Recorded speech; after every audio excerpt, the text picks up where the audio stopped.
Hi there, I'm Sam, the ambulance.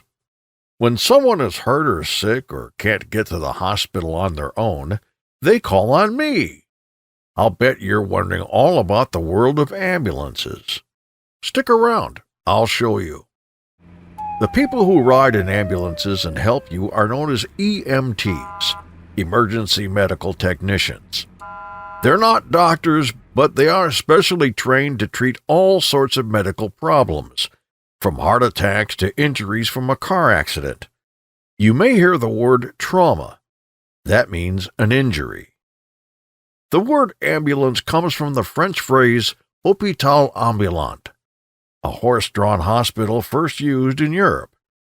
Later, they appeared in the American Civil War. By 1900, motorized vehicles were being used as ambulances. The inside of the ambulance looks like a traveling hospital room. It's not, but it is filled with all sorts of equipment to help the EMT keep the person safe and stable until they reach a hospital. This gear can check a person's heart, their breathing, their blood pressure, and allow the giving of drugs and medications, among other things. Laptop computers hook up with communications and medical folks who check the patient's progress. Two-way radios keep everyone connected. How does the ambulance get to a home or to an accident? Well, you've all heard of 911, haven't you? That's the number to call when an emergency comes up. And how does that work? Here. Dialing 911 on your cell phone or landline goes through your phone company, arriving at a PSAP, Public Service Answering Point. These call centers are located in cities and counties across the country. In many cases, the caller's location is pinpointed in seconds using ALI, Automatic Location Identification. A dispatcher in the call center determines the emergency and directs it to either the police, firefighters, or emergency medical services. Often, more than one department is alerted. How many 911 calls are made? Would you believe that there are more than 150,000 wireless emergency calls every day? That's a lot of ambulance rides. Does everyone use 911? There are emergency services available around the world, but 911 works in the U.S., Canada, and some of Central and South America.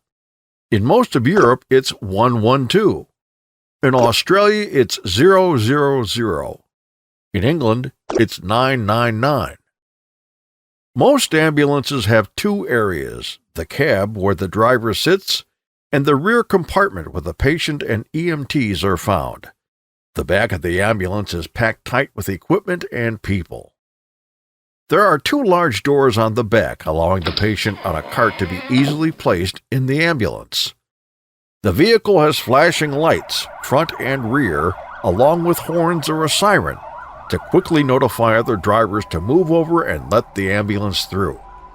It also has a powerful engine since it's moving a lot of people and gear. And in case you didn't notice, ambulances are brightly colored, usually yellow, red, or white. Again, they need to be easy to see. Ambulances aren't cheap.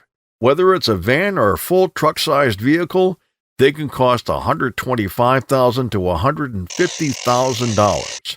The gear and radios inside can add tens of thousands of dollars more. In areas where a wheeled ambulance can't reach, boats or helicopters can be equipped with similar medical gear, putting ambulances on the road, in the water, or in the air.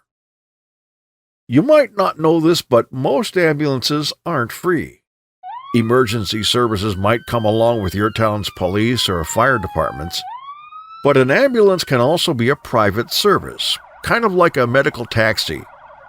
The ride and treatment might be free, but they can cost anywhere from a few hundred to over $1,000, and you might get charged a set amount per mile. Still, the ambulance is all about people, getting them to a hospital to get well, saving lives from accidents and fires, and making sure you get the medical attention you need. Just think of me, Sam the Ambulance, the next time you see me or one of my friends roaring by.